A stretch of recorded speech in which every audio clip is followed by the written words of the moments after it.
our first Alliance presentation for this fall, and it's the beginning of an exciting set of presentation.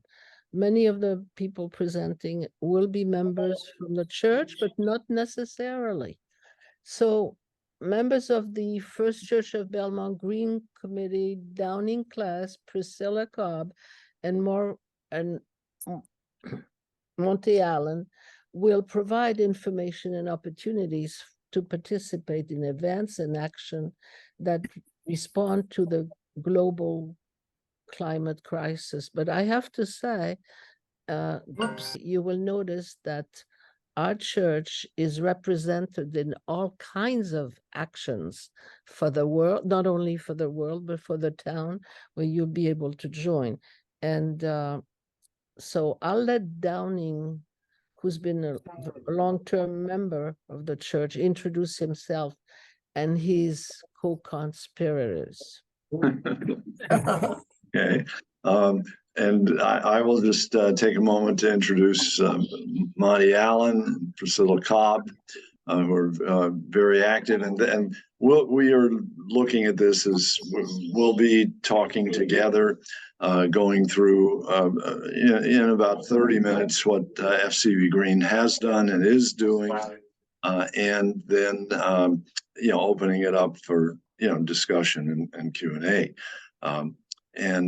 So I'll get started actually saying that FCB Green was formed 9 years ago, coming off of a summer service that John Colderman and Tom Neal did on the environment and climate change. And of course, things were pretty bad then. They're much worse now. And you can certainly, it's all around us now. Witness all the flooding and wildfires and well, just day after day. The situation in Libya is just terrible, for instance. But we're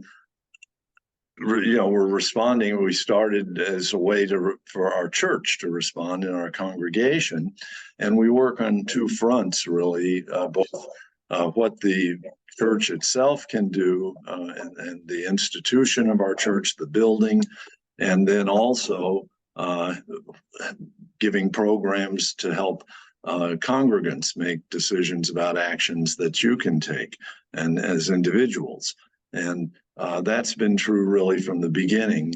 When we started really, our first campaign really was about solar.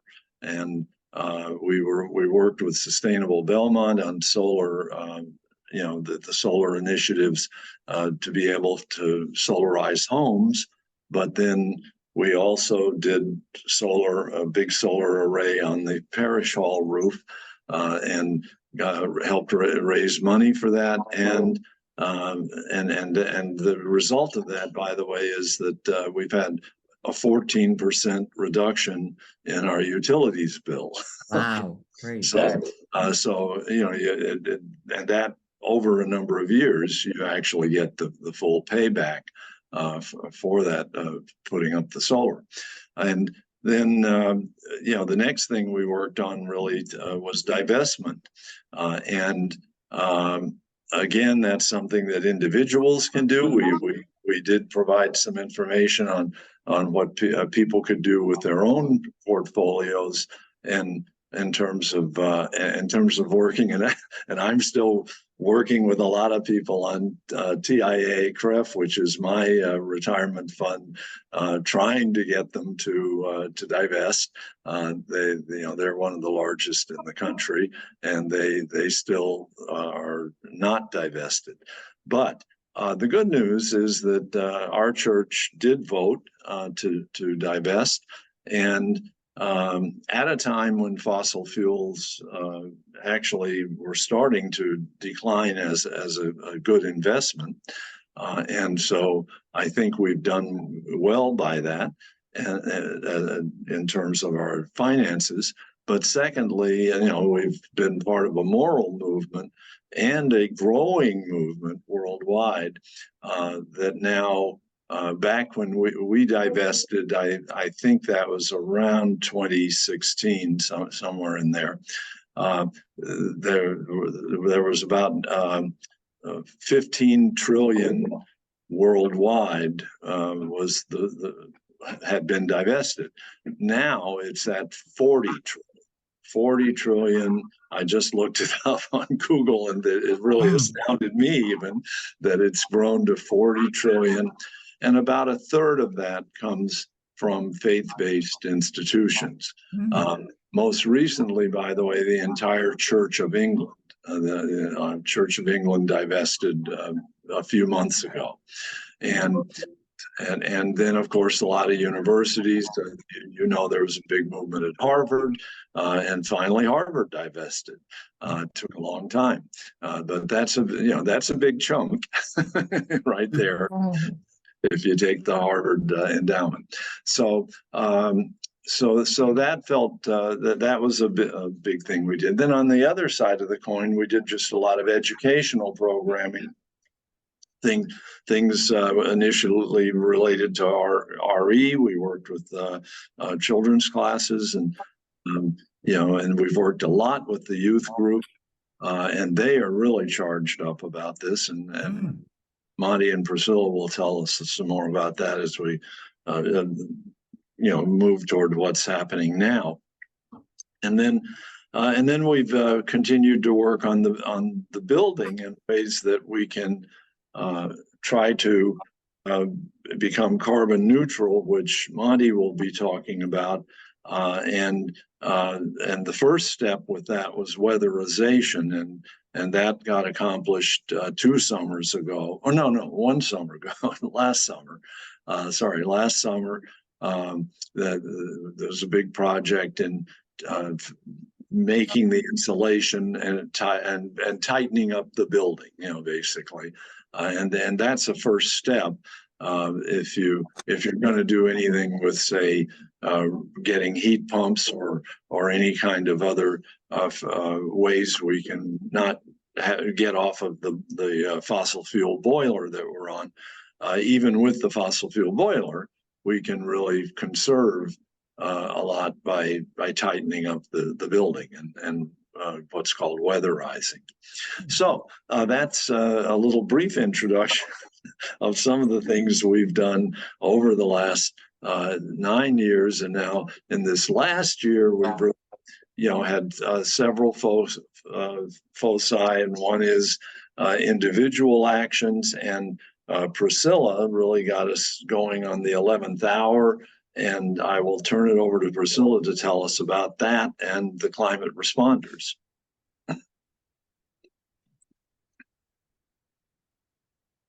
Can't hear you, Priscilla. Yeah, thank you. Thank you, Downing. And yeah, Monte and Downing have been working on this much longer than I have. I got involved, I've been a member of the Social Action Committee for a long time.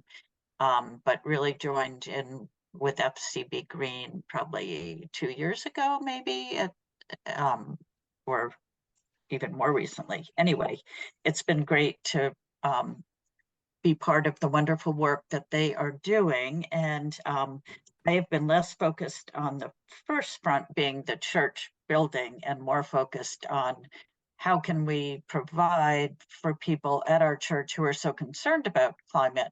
How can we provide for opportunities for collective action, knowing that when we act together, we have more power? And so one of the things that we've done is I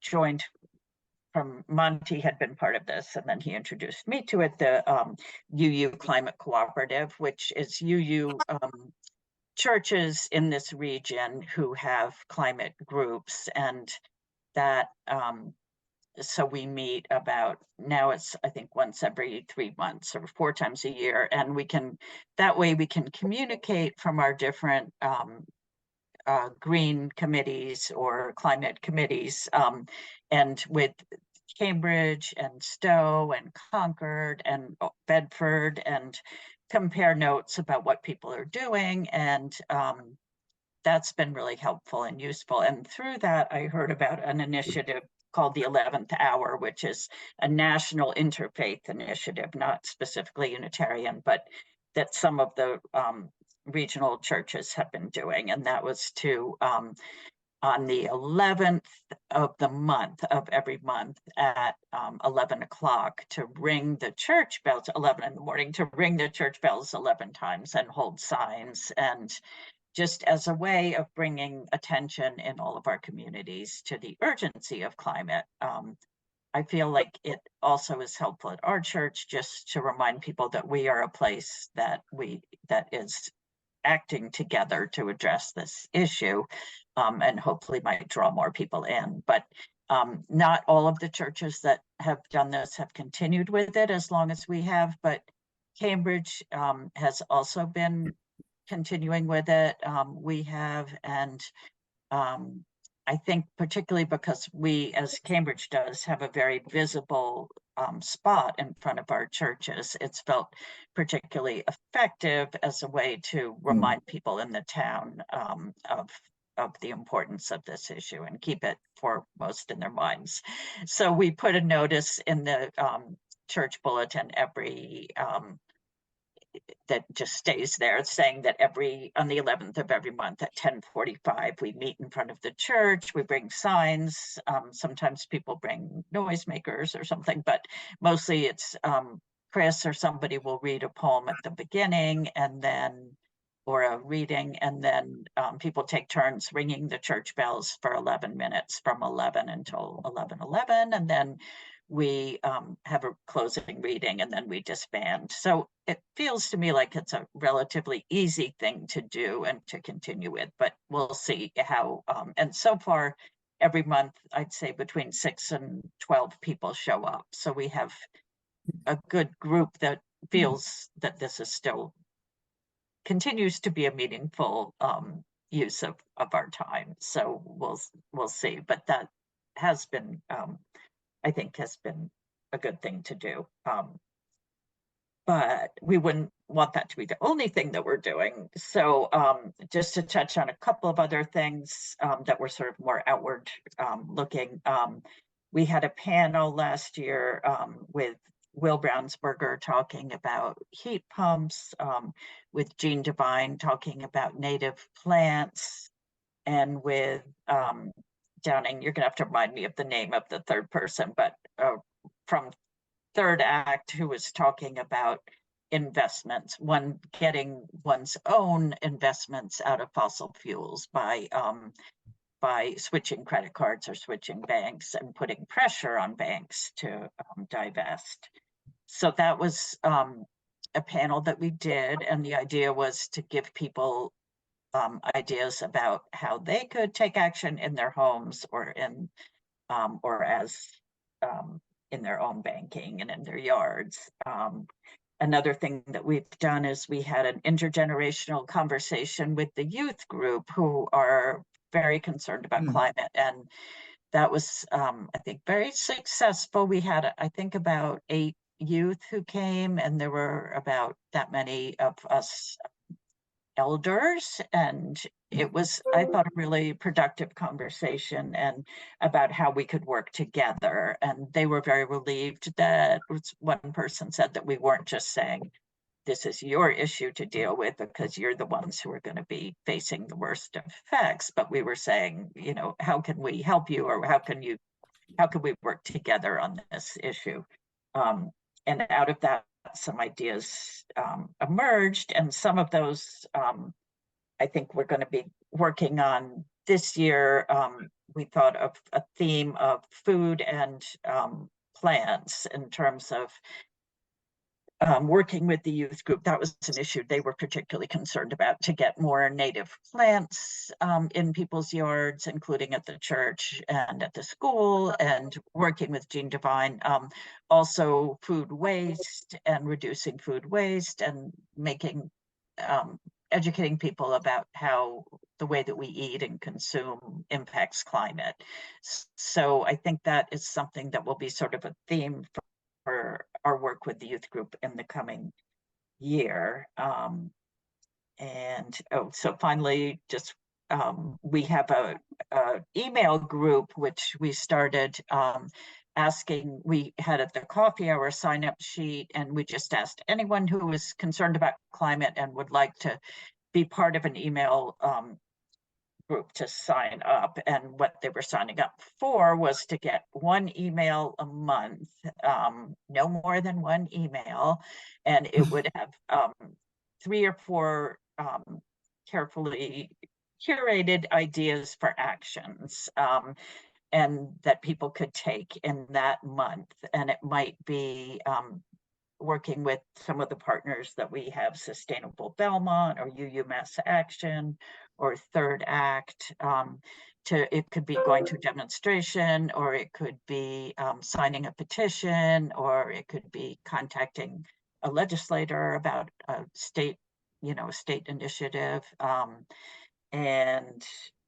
or it could be something educational about webinars or other books that have come out or programs. So we have 48 people on that email list, which feels like a good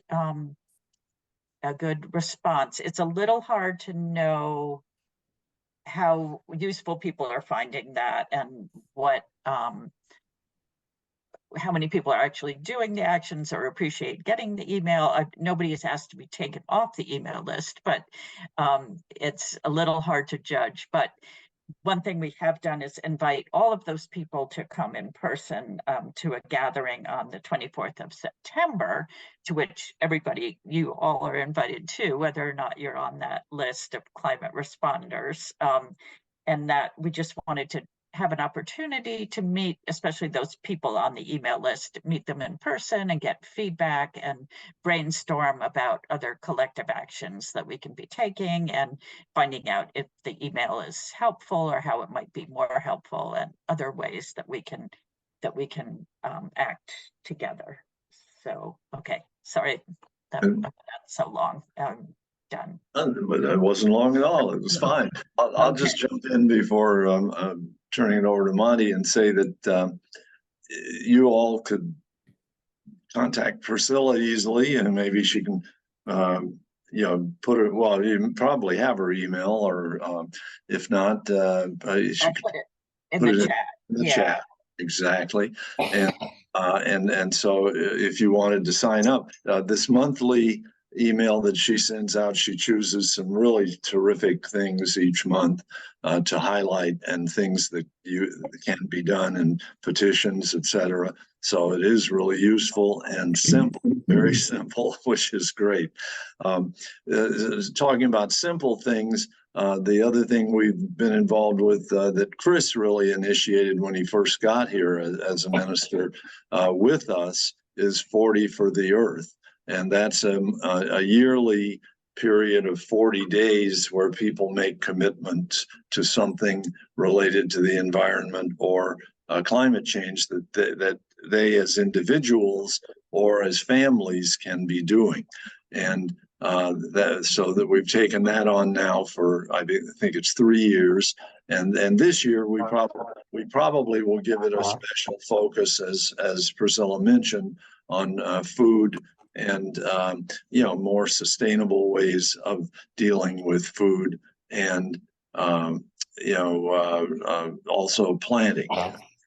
And of course, it actually comes as vaguely during the period of Lent. That's what why he chose to make it 40 days. But it doesn't directly overlap Lent, but it's the same idea that you really commit to that period of action. So that's on the individual front particularly.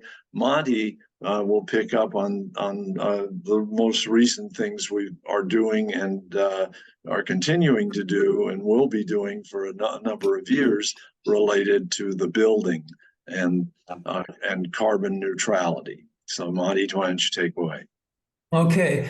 Hi, everybody. Monte Allen here. I haven't really sort of mentioned it or really talked about it, but the scale of global warming, the impact that global warming is just so profound that it's startling. You know, what's at stake really is whether or not planet Earth will continue to be habitable. And so it depends on us. And there are things that we can do in our individual lives that are headed in the right direction. But really, the real impact, the real agency is through our society's institutions, government at all levels, businesses, educational institutions, nonprofit organizations. Every institution needs to be part of the solution, including First Church of Belmont Unitarian Universalist. And as a matter of fact, faith communities, to the extent that they are reservoirs of our values, to the extent that they are the conscience of our society, faith communities have a particularly important role to play. And, you know, whereas the interdependent web of all existence of which we're a part is one of our core values, Unitarian Universalists really are called to be and should be in the vanguard of this. And so Priscilla mentioned the UU Climate Collaborative communication network among UU congregations in the greater Boston area. And when I started tuning into those, I was listening particularly with an eye to what should we be doing? What should our First Church agenda be on that? And when I heard that other congregations were working on making their church buildings carbon neutral, I thought, duh, that should be our agenda. Is there anything more profound, anything more impactful that we as a congregation collectively can do than to make the one thing that we control, our church building, perfectly in line with what needs to be happening globally? And so achieving carbon neutrality for our church building and its operating systems quickly emerged as our real priority agenda item. And so we've been working toward that, you know, for specifically for that for 2 or 3 years. But as Downing mentioned, we'd already done some really big things. We solarized the roof. We divested our investment holdings.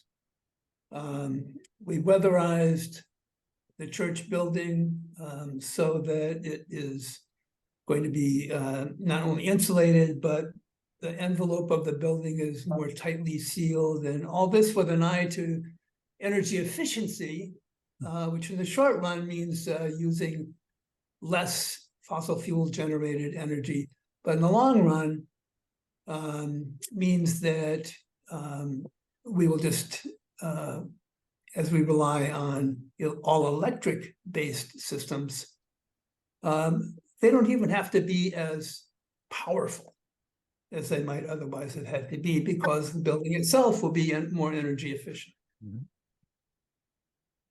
So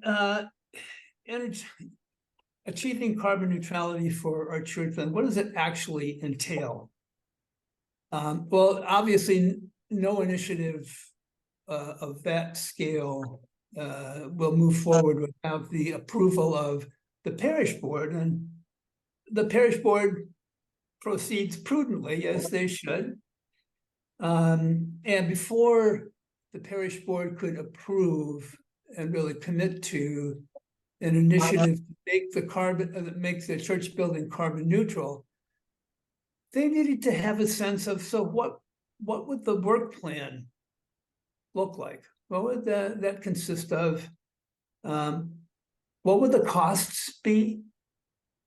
those are the things that the parish board rightly, understandably, needed to feel comfortable with before they could really approve and start to blow wind into the sails of a carbon neutrality initiative.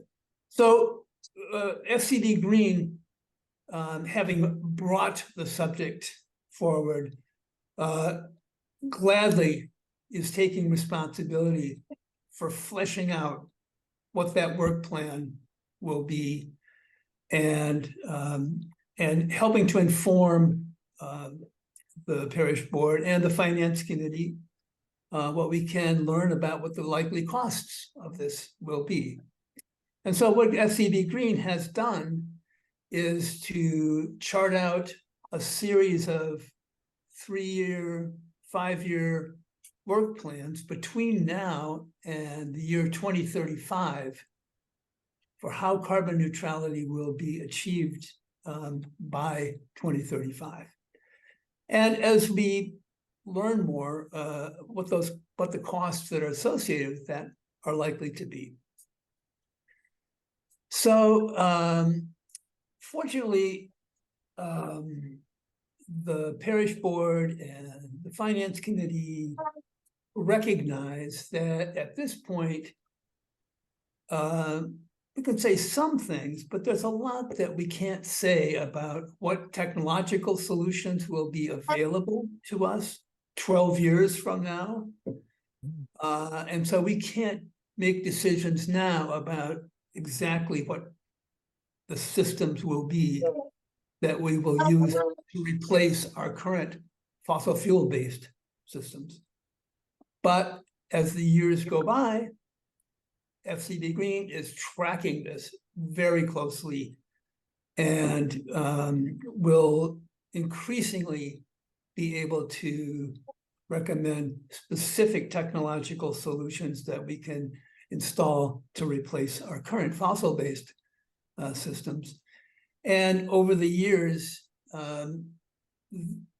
as the technology develops and more is known about what costs would be involved in installing and operating carbon neutral systems, all electric systems, then of course we'll be able to provide that information to the parish board and to the finance committee.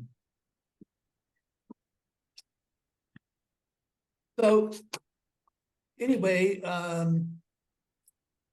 with FCB Green's commitment to be the primary resource for guiding and informing this process, and with the understanding that while we can't predict costs with great precision at this point, and while it would be unwise to try to finalize a decision about what systems we will use to replace our current systems, and that knowledge will emerge over the next 12 years, the parish board felt comfortable in committing to this objective.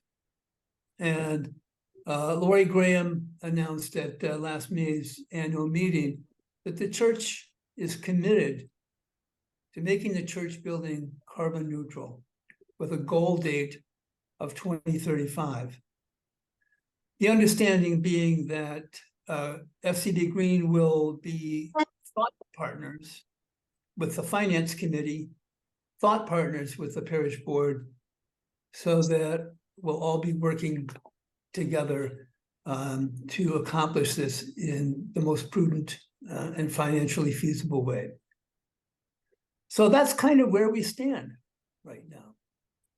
And I guess I would just add that the thing that will really continue to motivate the parish board and the congregation to stay on this is the support that this initiative gets from the congregation. And so we'll look to all of you, and with the hope that you will be openly supportive of this initiative. And so that's kind of where things stand, and we welcome any questions that you have that I haven't addressed already. And before we open it up for discussion and questions, I just wanted to say, just add one footnote to what Monty said, is we are looking in 2035 or maybe 2034 really, in replacing two systems that we have that will need replacement anyway along about that time. And one is the furnace, which is currently a gas-powered furnace, and the other is the HVAC system that you may have actually, that went in just a few years ago.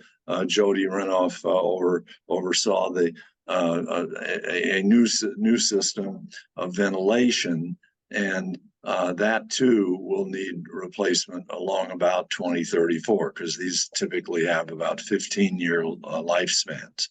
So I'm gonna just jump in there too to underscore what Downing just said.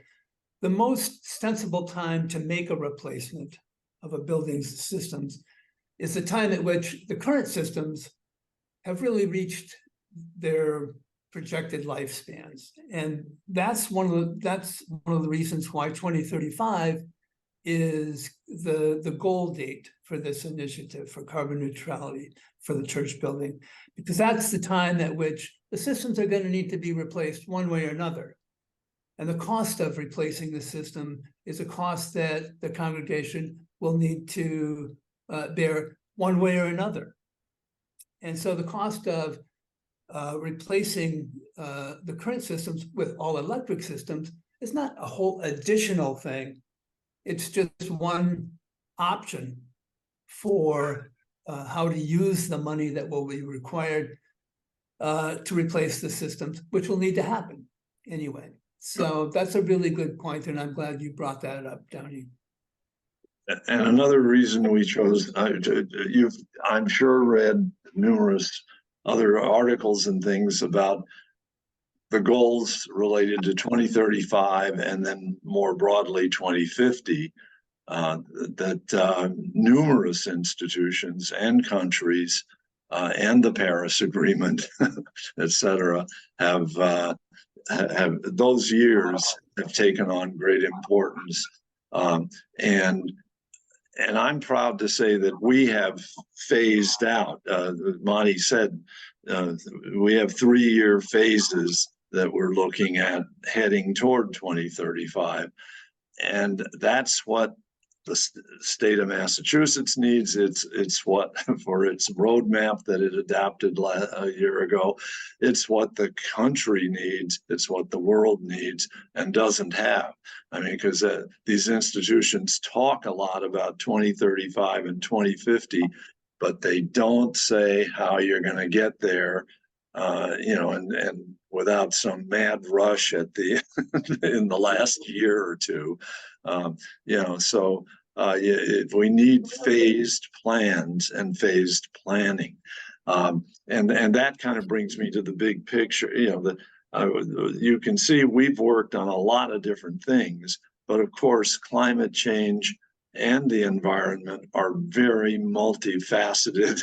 There are many, many different aspects to it, and that have to be addressed.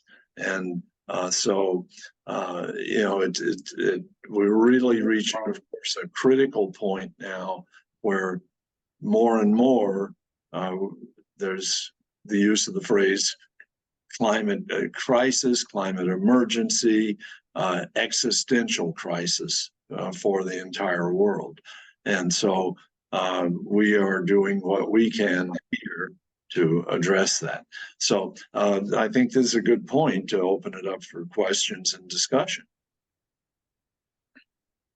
I have a question, which is one of the things you seem to be relying on is converting the church systems to all electric. Now we get a little bit from our solar panels, but we also purchase electricity from Belmont Light. And of course, Belmont Light is just a distribution company that buys its power from someplace else. So really how effective that is going to be at addressing climate change will depend on where Belmont Light is purchasing purchasing their power. And have you Well, looked in at all into what they're doing and what their plans are? Well, we're really fortunate because just last year, Belmont Light was the first of the, I think it's 39 municipal light companies in the state to commit to 100% renewable energy for their electricity. So in buying it from Belmont Light, we are getting, we're not getting fossil fuel energy. Even now, and I think that's true even now, but I may be wrong. Maybe they've committed to a phasing out process. Does anybody know that more distinctly? Because I don't live in Belmont. So. It's a good question, and whether it's happening right now in Belmont, the commitment is there to achieve that from Belmont Light. So certainly by 2035, that would be, I'm sure, achieved. Yeah. I have a question. I wondered if there are recordings of the discussions that you mentioned about divesting and about native plants.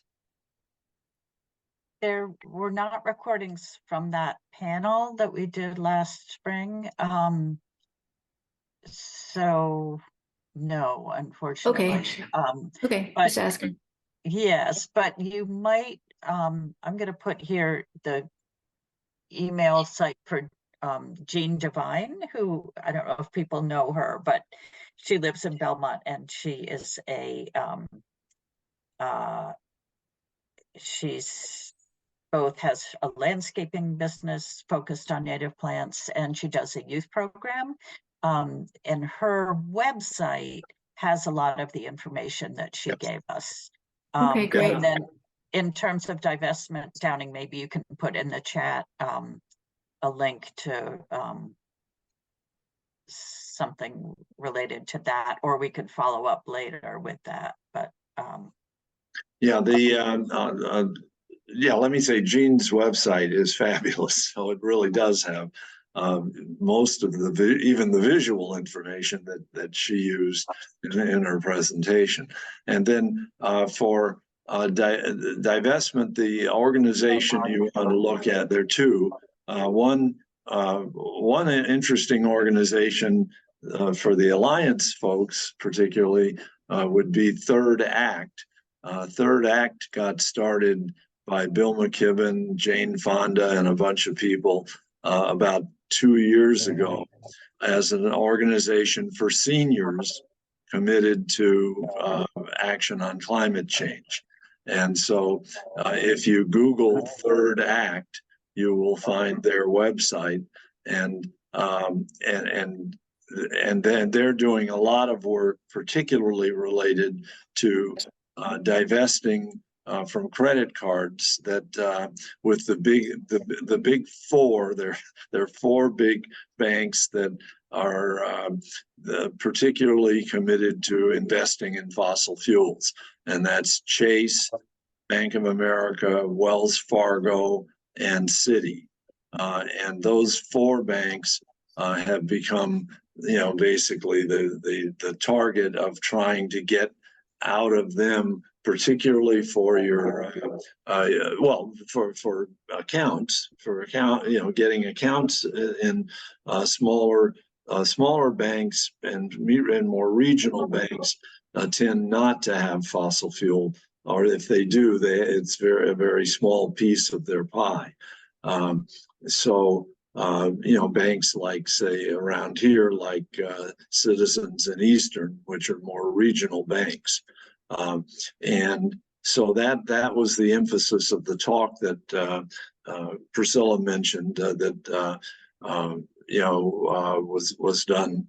And Third Act is very active in that, as is an organization called Stop the Money Pipeline, which is basically, again, trying to get these big companies and the big investment companies like Fidelity, BlackRock, Vanguard, to stop investing in fossil fuels. And if you stop that money, combined with all the divestment that's happened, the 40 trillion, and the 40 trillion is having an effect, by the way. The oil companies are responding to that and getting a little scared about it, to be honest. And so, when it gets to that level, because and it's so ridiculous that they don't, transition off of fossil fuel, because, their stranded assets are worth 19 trillion. In other words, if all of the oil companies of the world stopped pumping oil, they would strand 19 trillion. Well, already they've lost 40 trillion from the divestment movement. So they are, hopefully they seem to always dig in their heels, though. They definitely, seem adamant about sticking with fossil fuels. So. There is third act, if people aren't aware of it, and I put the website address in the chat along with Jean Devine's website. But third act is specifically aimed at experienced Americans over the age of 60 determined to change the world for the better. And as Downing said, it was started by Bill McKibben, and third act being sort of what one does after retirement, and tapping into the fact that a lot of us who are over 60 both care a lot about what happens to the next generation and the world we leave them, and maybe perhaps have more time than we did when we were younger and busy raising families and working full-time, or some combination of that. So I think it's a great organization. He's very experienced. And in addition to focusing on climate, they also focus on voting rights. And those are two areas that our church is very involved with through the Social Action Committee. So I do recommend going to that website and learning more about what they do.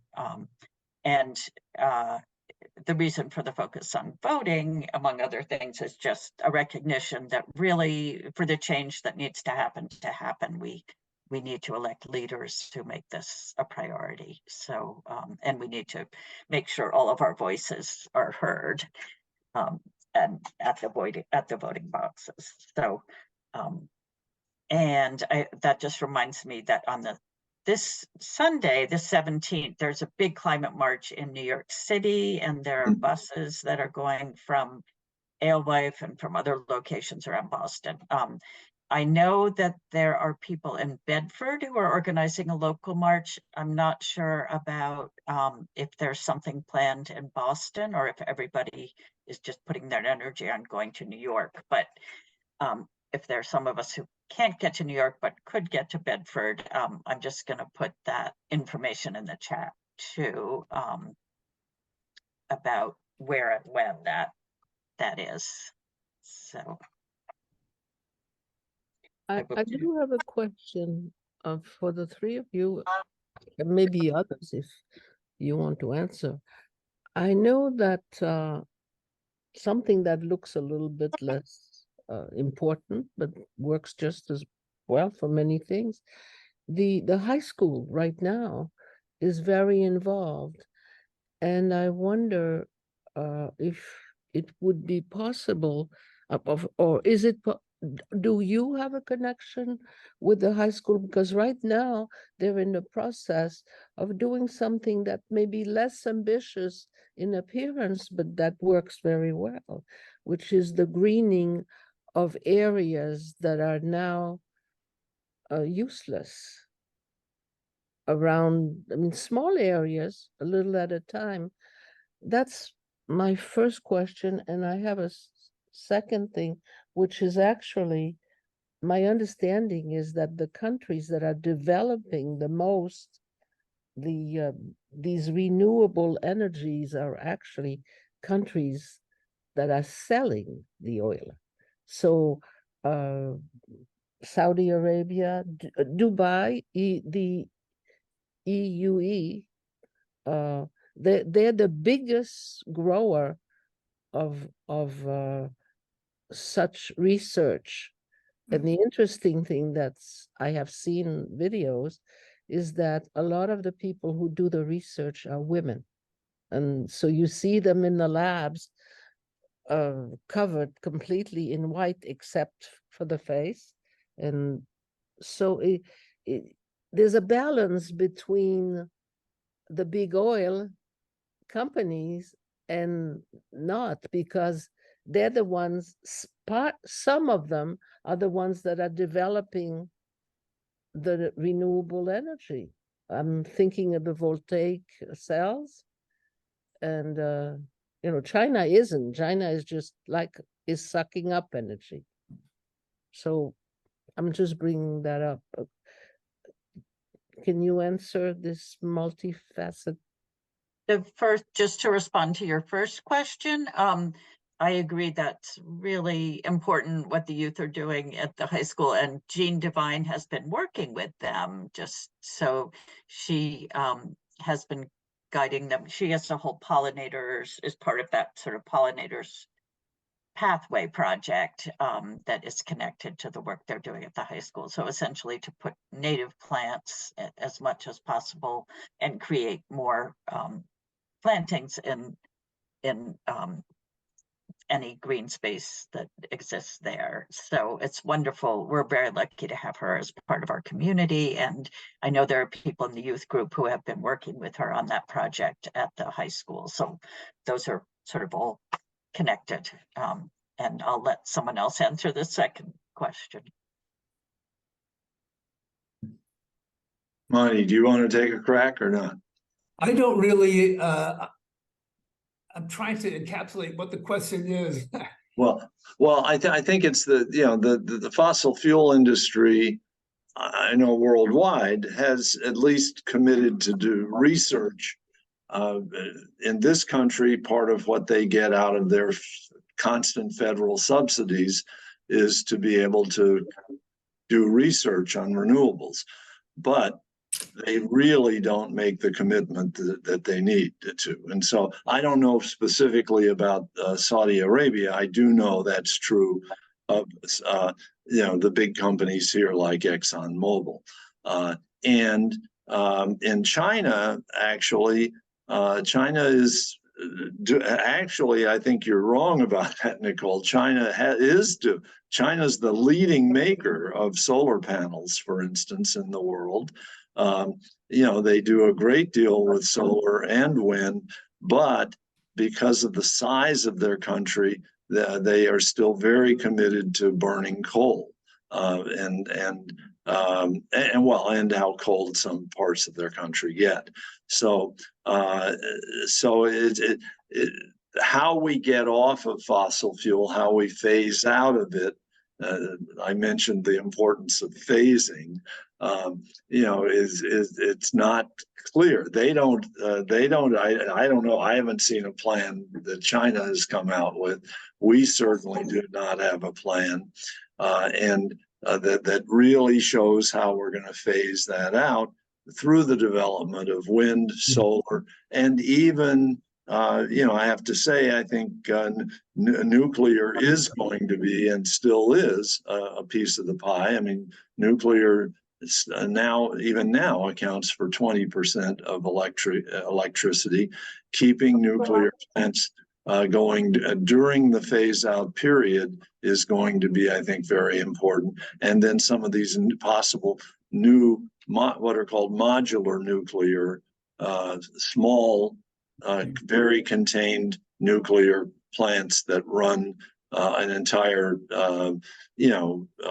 for instance, industrial site, that would run a big steel company or something like that, are going to be, I think, there's real potential there. I'll just add that I think that fossil fuel companies have a business interest in their own transition from being oil companies to being energy companies. And so any research that they do that can make non-fossil fuel in energy a bigger part of their business, that's a really smart investment on their part. Right, and it should be, but they tend to dig in their heels. They've had a stranglehold.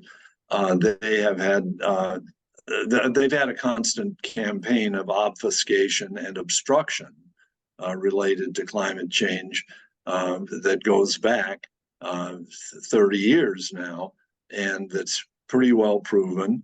I don't know, on the other end of our spectrum, the youth are very charged up about this. Our own youth group is very charged up. But you may have read about this case in Montana, of all places, where the youth about a month ago won their suit against the state on fossil fuel. And but the oil companies put a lot of money into trying to defeat that, for instance. So you know, they should be making that transition. Interestingly, 10 years ago, 15 years ago, BP renamed itself Beyond Petroleum. Okay, that was their, well, I mean, you know, their phrase. They didn't rename them, so they were British Petroleum, but they took the slogan Beyond Petroleum, and that lasted for about 2 years before their board of directors essentially fired the CEO who'd done that. Okay, so so that's my response to Nicole's question. I wanted to make one comment about nuclear energy. For that really to be practical, we need new technology in that area. Because as somebody who used to work for an electric company, I used to work for Boston Edison. I have no faith in the major electric companies' ability to safely run a nuclear plant. And so, given the current technology, and it has a lot to do with how electric companies are managed, as well as the science behind it. Right.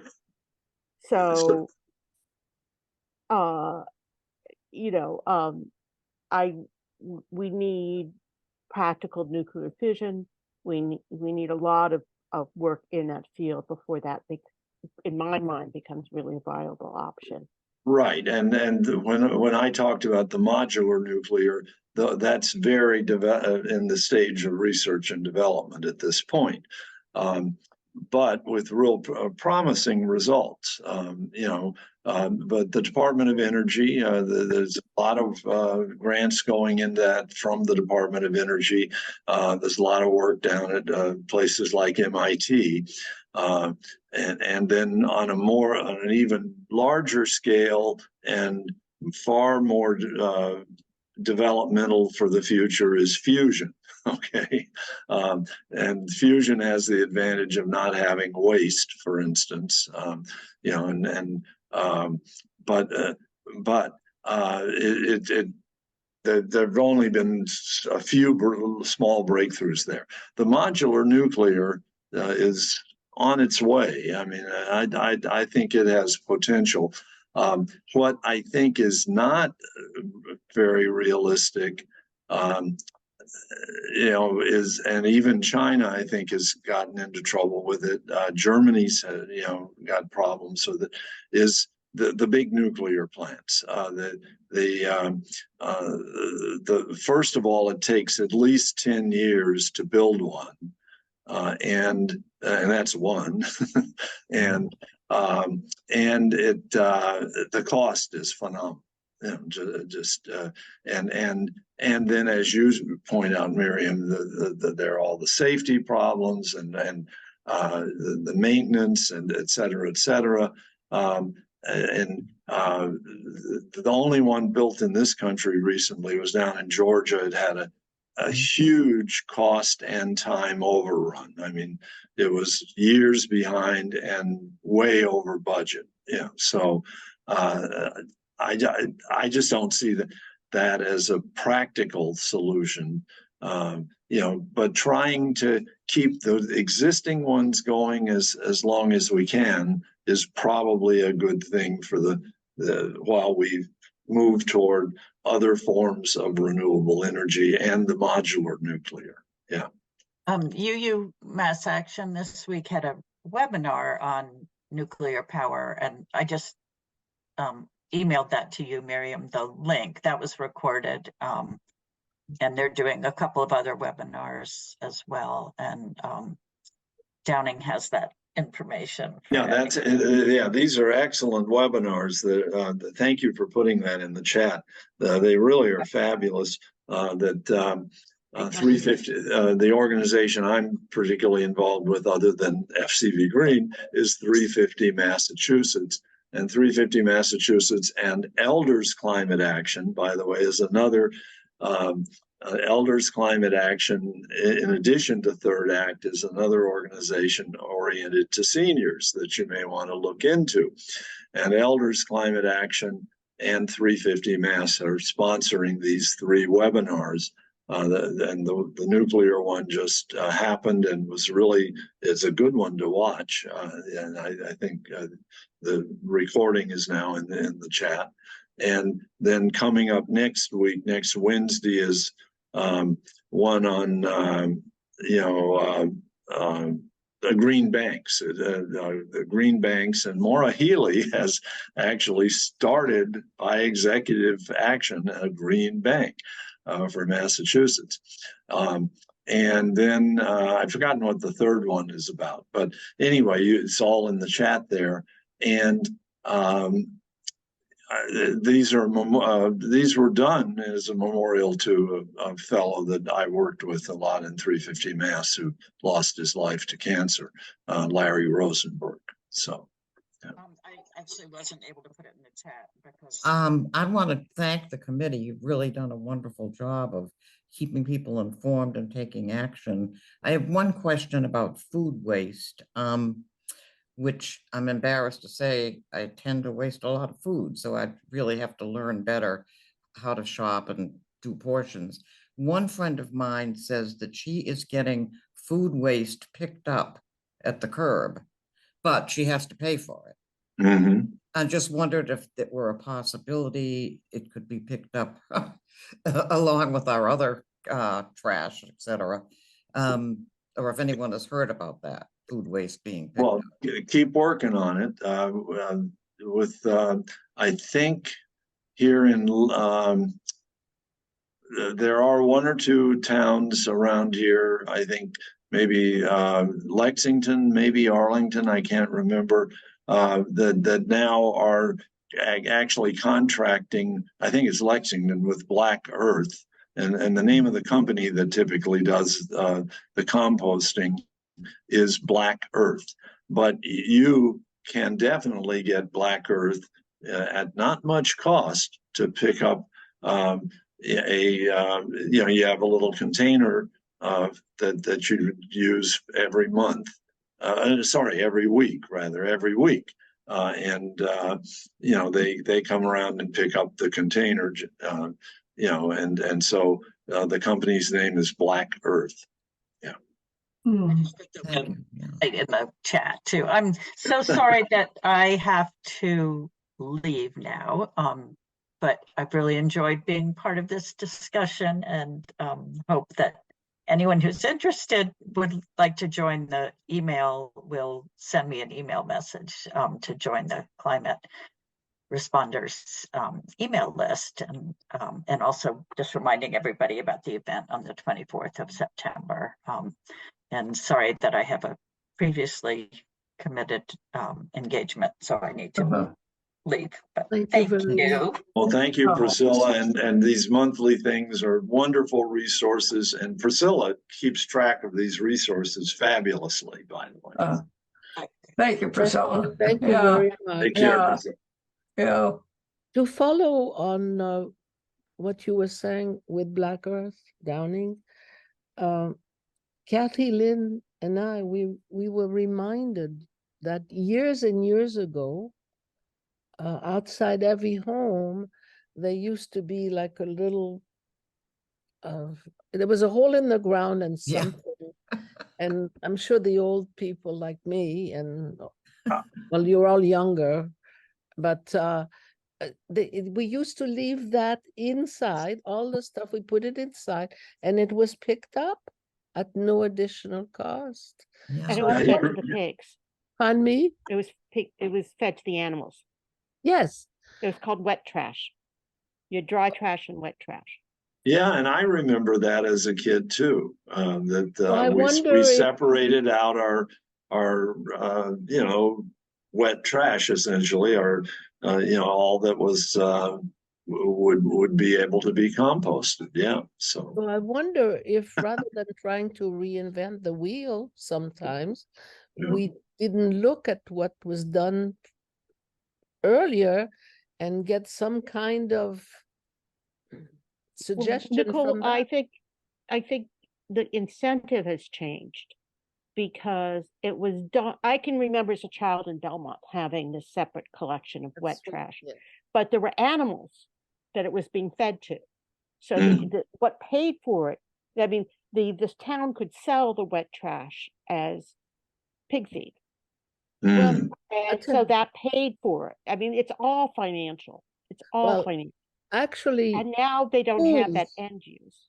now schools, I know some private schools do give or sell, I don't know, that wet trash to feed pigs. That I know, it's done.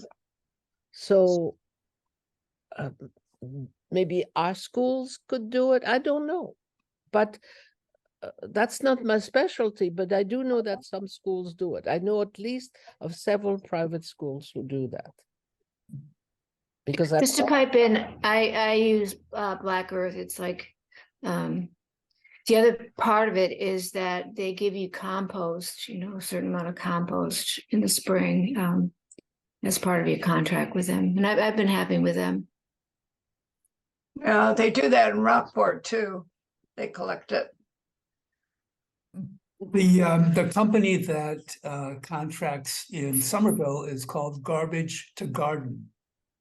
And Good name. we subscribe to them and they pick up That is a good Black Earth does. Oh, Great. Well, and this is all, I think this year with this project that we're going to be having with the youth group related to food and food waste, by the way, too, that there'll be much more on this coming out as the year goes on, and probably some programming. Certainly when we get to 40 for the Earth this year, I think there'll be some emphasis on this. Yeah. Any other questions or comments? well, just thank you, Downey. That's been excellent. And all the rest of you, it's a wonderful insight. My connection, of course, is with my daughter who's doing 350 at Winchester. Correct, Amy. And it just seems wonderful to see her so active and so committed. Yeah. It puts her mother to shame. But thank you, Downey. Yeah, well, thank Amy when Thank you you, get a chance to see And her. your committee. That's wonderful, Monty. That's great. Thank you. It's been very informative. And I really think we could think about also another issue, which is that we've got all those green lawns that we're supposed to keep nice, but we could grow stuff for butterflies and for all kinds of other things. So I don't know, but I don't know if the town would agree. Well, that's kind of the emphasis of the work that Gene Devine, for instance, is doing a lot of that with the town of Belmont and with the high school, as got mentioned. And so that also is going to be part of the programming this year that we're going to be doing. So stay tuned, and also join us, join climate responders, and join that email list that Priscilla mentioned. Contact Priscilla to get on that list, because that will keep you very informed of what's going on. Yeah. Thank you very much. Yes. Thank you. Yeah. Well, thank you so much for the work you've done and for speaking to us and motivating us to maybe do more. That's what we hope. That's why we're here. Right. Well, it's good of you to have us. Thanks for the opportunity to talk Yeah. with you. Yeah, thank you. Thank you. Uh-huh. We enjoyed it.